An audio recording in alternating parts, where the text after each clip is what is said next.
Height online account. நம்ம கூட ஆடுறவங்களாம் வந்துட்டு நம்மளுக்கு கமெண்ட் பண்ணுங்கள். நான் ஒரு ரூம் க்ரியேட் பண்ணி லைவில் அப்போ வந்து சொல்கிறேன். இதோ நம்மளோட கலெக்ஷன் இதான். இதோ இதிலேருந்து ஆரம்பிக்குது நம்ம கனெக்ஷனு. இதோ இது இது இது இது இது இது இது இது இது இது இது இது இது இது இது இது இது இது இது இதெல்லாம் நம்மளோட ஸ்கின் கலெக்ஷனு.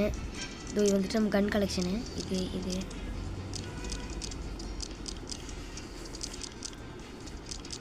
இதெல்லாமே இருக்குது நம்மக்கிட்ட கன் கலெக்ஷனில்.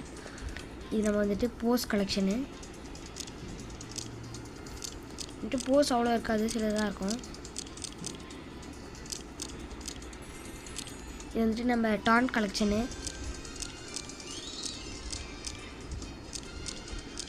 இது இவ்வளோ தான் இருக்குது. இதோ அப்புறம் நம்மக்கிட்ட வந்துட்டு இத்தனை இது இருக்குது, பண்ணி அதெல்லாம் இருக்குது. இது வந்துட்டு உங்களுக்கு கேம் ஆடினவங்களுக்கு நல்லா தெரியும். இதே மாதிரி போயிட்டு கேட்டிங்கன்னா தெரியும். அதுக்கு நம்ம என்ன பண்ணணும், ஃபஸ்ட்டு வந்துட்டு கஸ்டம் கேமுக்கு போனீங்கன்னா வந்துட்டு எல்லாமே இருக்கும். நம்ம அதில் வந்துட்டு இப்போ நம்ம ஒரு கேம் ஆடலான்னு தோணுது. சரி, இதோட இந்த வீடியோ முடிச்சுக்கிறேன். அடுத்த வீடியோவில் வந்துட்டு நான் கேம் ஆடி காட்டுறேன். Bye guys.